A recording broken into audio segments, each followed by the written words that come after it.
আমি পদ্মজা, লিখেছেন ইলমা বেহেরোজ, কণ্ঠে পড়শি।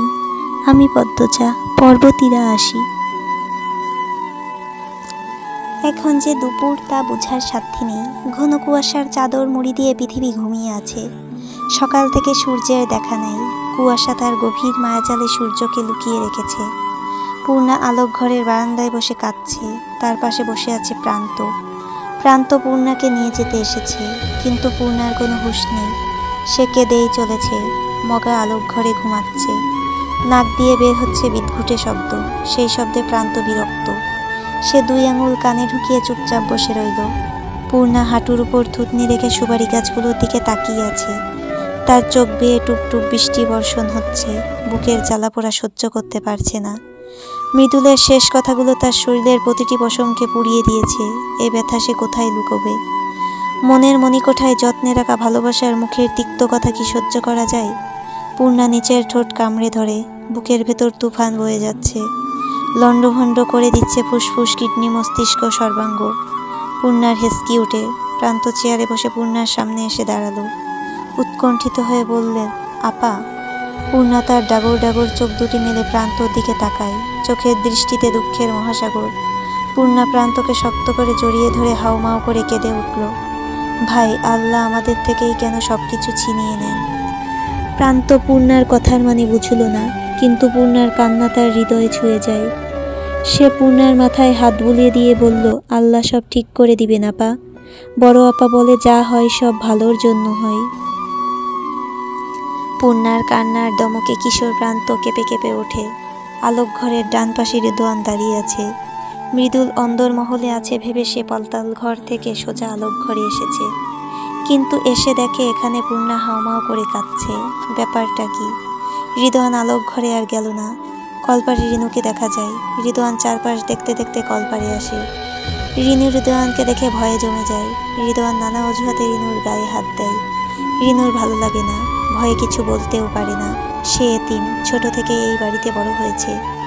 যাওয়ার জায়গা নেই। রিদওয়ান রিনুকে প্রশ্ন করল, পূর্ণা কাঁদতাছে দেখলাম, কিছু জানিস? রিনু কাচুমাচু হয়ে সকালের ঘটনা খুলে বলল। সব শুনে রিদওয়ান খুব খুশি হয়। গুনগুনিয়ে গান গেয়ে অন্দরমহলের দিকে যায়। আমিনা আলোকে নিয়ে অন্দরমহলের সামনে খেলছেন। রিদওয়ান আলোর দিকে হাত বাড়িয়ে ডাকলো, মামা এদিকে আসো। রিদওয়ান আলোকে কোলে নেয়। আমিনা ভারী করুণভাবে বলল, আমার রানীরে কি পাওন যাইতো না? রিদওয়ান চিন্তিত ভঙ্গিতে বলল, খোঁজা হচ্ছে, পেয়ে যাব। আলোকে আমিনার কোলে দিয়ে রিদওয়ান সদর ঘরে প্রবেশ করে। রান্নাঘর থেকে পদ্মজার কণ্ঠস্বর ভেসে আসছে। রিদওয়ান সেদিকে যায়। পদ্মজা রিদওয়ানের চোখ দেখে ভীষণ ফিরিয়ে নিল। কাজে মন দিল। রিদওয়ান পদ্মজার উপর চোখ রেখে কপাল কুঁচকায়। এই মেয়ে এত চুপচাপ আর স্বাভাবিক কেন? সব মেনে নিল নাকি? রিদওয়ান মনের প্রশ্ন মনে রেখে জায়গা ত্যাগ করে যাওয়ার পূর্বে লতিফাকে বলে গেল, লুতু খাবার নিয়ে আয়। রিদওয়ান চোখের আড়াল হতেই লতিফা ভেঙচি কাটে। মাংস রান্না হচ্ছে। মাংস রান্না হতে দেখলেই পদ্মজার ফরিনার কথা মনে পড়ে। ফরিনার হাতের মাংসের ঝোলের স্বাদ ছিল অন্যরকম। অন্দরমহলের বাম পাশে ফরিনার কবর। আজ 3 দিন তিনি পৃথিবীর মায়া ছেড়েছেন। পদ্মজার বুক চিরে দীর্ঘশ্বাস বেরিয়ে আসে। মাথার উপর ভারী বোঝা, বোঝা টানতে কষ্ট হচ্ছে। নিঃশ্বাসে নিঃশ্বাসে সে আল্লাহর নাম স্মরণ করছে, প্রার্থনা করছে এই বোঝার ঘানি যেন টানতে পারে, সেই ক্ষমতা আর ধৈর্য যেন হয়। লতিফা পদ্মজাকে চাপা স্বরে ডাকলো, পদ্ম। পদ্মজা তাকালো। লতিফা বলল, তুমি আমারে না কইছিলা বড় কাকা আর ছোট কাকার সব খবর দিতে? পদ্মজা দরজার বাইরে একবার তাকালো, তারপর লতিফার দিকে ঝুঁকে বলল, কি খবর এনেছো? শনিবার রাইতে ভোজ আসর বসাইব। কিসের? লতিফা কথা বলতে ভয় পাচ্ছে। তার দৃষ্টি অস্থির। সে ফিসফিসিয়ে বলল, মায়া পাচার করার কয়েকদিনের মাঝে সবাই একলগে বইয়া খাওয়া দাওয়া করে, পরের কাম নিয়ে কথাবার্তা কয়। এটাও কি নিয়ম? হ। কত খারাপ এরা! এত মেয়ের জীবন নষ্ট করতে পেরেছে, সেই খুশিতে আনন্দ ফুর্তি করে। কয়জন থাকবে জানো? লতিফা বলল, 5 জনে। পদ্মজা আর কথা বাড়ালো না। অন্যমনস্ক হয়ে উচ্চারণ করল, শনিবার রাতে। লতিফা কপাল ঈষৎ কুঁচকিয়ে বলল, কিতা করবা ভাবছো? পদ্মজা তেজপাতা হাতে নিয়ে বলল, জানি না বুবু। পদ্মজা কথা বাড়াতে চাইছে না বুঝতে পেরে লতিফা আর কথা বলল না। সে রিদওয়ানের জন্য খাবার প্রস্তুত করে। পদ্মজা বলল, জানো তোমার ভাই আমার আগে দুটো বিয়ে করেছে। লতিফার হাত থেকে থালা পড়ে যায়, ঝনঝন শব্দ হয়, ভাত ঝোল মেঝেতে ছিটিয়ে পড়ে। মৃদুল পুকুর পাড়ে বসে আছে, তার চোখ দুটি লাল। আজ ট্রেন নেই, আগামীকাল ভোরে ট্রেন আসবে। জুলেখার পিপাতা বোনের শ্বশুরবাড়ি অলন্দপুরে, আটপাড়ার পাশের গ্রাম নয়াপাড়ায়। জুলেখা সোজা তার বোনের বাড়িতে চলে এসেছে। এখানে আসার পর থেকে বাড়ির পাশে পুকুর পাড়ে বসে আছে মৃদুল। তার জিভ ভারী হয়ে আসছে, অকপট বলে দেওয়া কথাটা তাকে খুঁড়ে খুঁড়ে খাচ্ছে।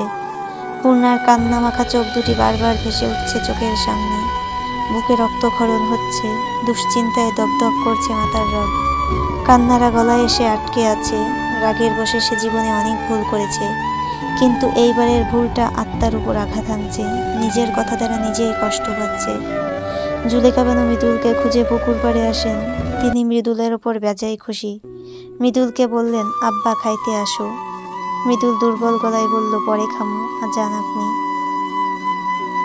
জুলেখা মৃদুলের পাশে বসলেন। মৃদুলের পিঠে হাত বুলিয়ে দিয়ে বললেন, তোমার লাইগা আসমানের পরি আনাম, মন খারাপ কইরো না।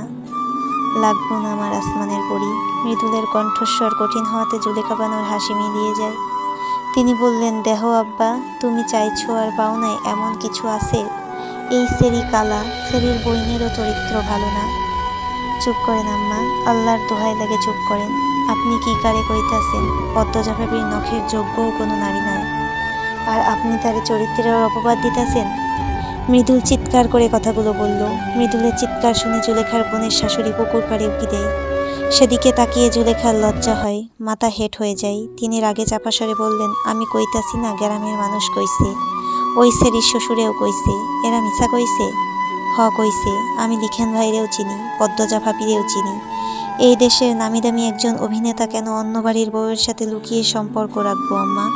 তার কি সুন্দর মায়ার অভাব? পদ্মজা ভাবিরে লিখন ভাই পছন্দ করে ঠিক, কিন্তু পদ্মজা ভাবির সাথে আমির ভাইয়ের বিয়ে হইবার আগে থাইকা। পদ্মজা ভাবি এমনিই পবিত্র একজন মানুষ, যে লিখন ভাই এত ভালোবাসে যায় না ও কোনোদিন লিখন ভাইয়ের দিকে ফিরেও তাকায় নাই। জামাইরে ভালোবাসছে। পদ্মজা ভাবি দিন রাত ইবাদত করে, ভাই বোনের দায়িত্ব নিচ্ছে, এমন মানুষ খুঁজে পাইবেন? পূর্ণার কাছে ওর বইনে ওর মা, তুমি ওর মারে খারাপ কথা কইছো, এজন্য ও তোমার সাথে খারাপ করছে। আর পূর্ণা তোমার সাথে খারাপ ব্যবহার করছে, তাই আমিও। মৃদুল আর কথা বলতে পারল না, চোখ থেকে জল গড়িয়ে পড়ে, দাঁতে ঠোঁট কামড়ে অন্যদিকে মুখ ফুরিয়ে নেই। জুলেখা পিছন ফিরে তাকান, বোনের শাশুড়ি তাকিয়ে রয়েছে। জুলেখার মুখটা অপমানে থমথমে হয়ে যায়। গটগট শব্দ তুলে জায়গা ছাড়লেন। মৃদুল জুলেখার যাওয়ার পানে তাকালো। সে তার মায়ের স্বভাব জানে, এখন খাওয়া দাওয়া বন্ধ করে দেবে, 19-20 হইলেই নিজের ক্ষতি করে বসেন। এজন্য গফুর মিয়াও কিছু বলেন না, আর না মৃদুল কিছু বলতে পারে। মৃদুল মাথা নত করে কান্নায় ডুবে যায়। শেষ কবে সে কেঁদেছে জানে না। পূর্ণা পদ্মজাকে না বলে বাড়িতে চলে গেছে। পদ্মজা এক হাতে কপাল ঠেকিয়ে চোখ বুজে বসে আছে। মস্তিষ্কে ঘুরঘুর করছে আমিরের কুকীর্তি, তার দুটো বিয়ে, নারী শক্তি, সমাজের চোখে কলঙ্কিত হওয়া আর করিনার মৃত্যু। কানে বাজছে নষ্টা শব্দটি। কত ঘৃণা নিয়ে জুলেখা বানু এই শব্দটি উচ্চারণ করেছিলেন। তারপর মৃদুলের বলা কথাগুলো শুনে পূর্ণার অবাক চাহনি, পূর্ণার রক্তাক্ত হৃদয়ের যন্ত্রণা পদ্মজা টের পাচ্ছে। বুকটা ভারী হয়ে আছে, কান্নায় মন হালকা করে, কিন্তু কান্না আসছে না। আর কত কাঁদা যায়? পদ্মজা নিজেকে বোঝায়, আরও ধৈর্যশীল হতে হবে। এক হাতের 2 আঙ্গুলে কপালের 2 পাশ চেপে ধরে। আমির সদর ঘরে প্রবেশ করে থমকে যায়। তার হাতে কাপড়ের একখানা খালি ব্যাগ। পদ্মজা পা দেখেই চিনে ফেলে মানুষটাকে।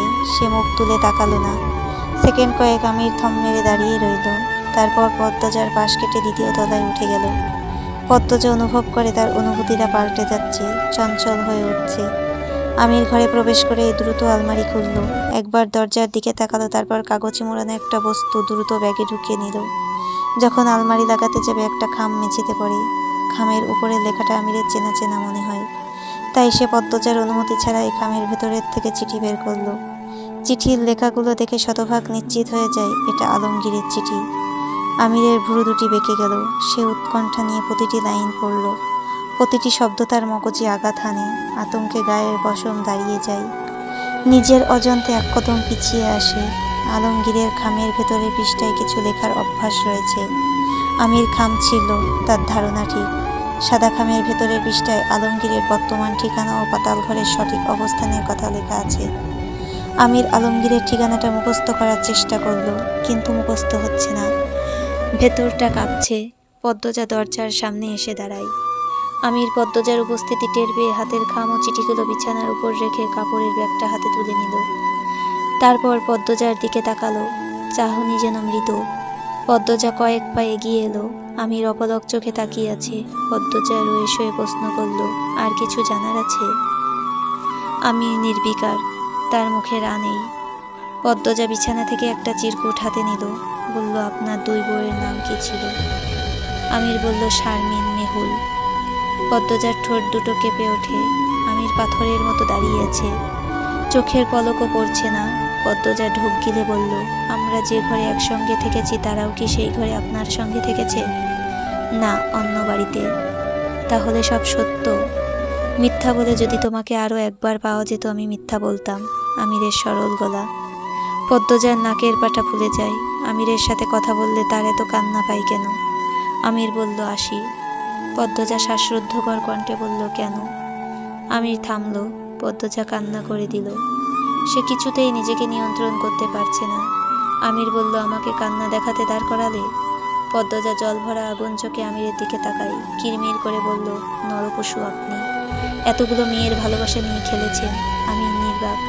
তার চুপ করে থাকাটা পদ্মজাকে আরও জ্বালা দেয়। তার অবচেতন মন চায় একবার আমির বলুক সব মিথ্যে, কিন্তু আমির বলে না, কারণ সব সত্য, সব সত্য। পদ্মজা অশ্রুরুদ্ধ কণ্ঠে চিৎকার করে বলল, কথা বলার মুখ নেই? এত লজ্জা? আসলেই লজ্জা আছে? পদ্মজা তাচ্ছিল্যের হাসি দিল। আমির চোখের দৃষ্টি সরিয়ে নেয়। বুকের ভেতর আগুন ছুটে বেড়াচ্ছে। যেদিকে যাচ্ছে সেদিকটা পুড়িয়ে ছাই করে দিচ্ছে। পদ্মজা এলোমেলো হয়ে গেছে। আমির বের হওয়ার জন্য উদ্যত হতেই পদ্মজা বলল, আমাকে তালাক দিন। আমি আপনার বউয়ের পরিচয়ে আর থাকতে চাই না। পদ্মজার কথা শোনা মাত্র আমিরের বুকটা কেঁপে উঠল। কোত্থেকে যেন একটা উত্তাল ঢেউ এসে মনের সমস্ত কিনার উলট পালট করে দিল। আমির কথা বলতে গিয়ে দেখলো কথা আসছে না। পদ্মজা আরও একবার চেঁচিয়ে বলল, আমার তালাক চাই। আপনার বউ হওয়া কলঙ্কের। আমির অনেক কষ্টে কয়টা শব্দ উচ্চারণ করল, থাক না এক দুটো কলঙ্ক। পদ্মজা সেকেন্ড তিনেক ছলছল চোখে তাকিয়ে রইল। তারপর মুহূর্তে ভুলে যায় পৃথিবী, ভুলে যায় পাপপুণ্য। ঝড়ের গতিতে ঝামিয়ে পড়ে আমিরের বুকে, শক্ত করে জড়িয়ে ধরে। ছেড়ে দিলে যদি হারিয়ে যায়। আমিরের বুকের ছোঁয়াটার কামড়ে ধরে কাঁদতে থাকে। কাঁদতে কাঁদতে বলল, চলুন না দূরে পালিয়ে যাই, আমি আর সহ্য করতে পারছি না। পদ্মজা জড়িয়ে ধরতেই আমিরের শরীরে রক্ত চলাচল থেমে যায়। অন্তরের অন্তঃস্থল থেকে নিঃশ্বাস বেরিয়ে আসে। চোখ থেকে জল গড়িয়ে পড়ে, সেই জল ফুটন্ত পানির মতো গরম। এ যেন দগ্ধ হওয়া হৃদয়ের আজ। চলবে। উপন্যাসের পরবর্তী পর্বগুলো পেতে চাইলে সাবস্ক্রিপশন করে পাশে থাকুন। গল্পগুলো ভালো লাগলে লাইক, কমেন্ট এবং শেয়ার করে পাশে থাকবেন। ধন্যবাদ।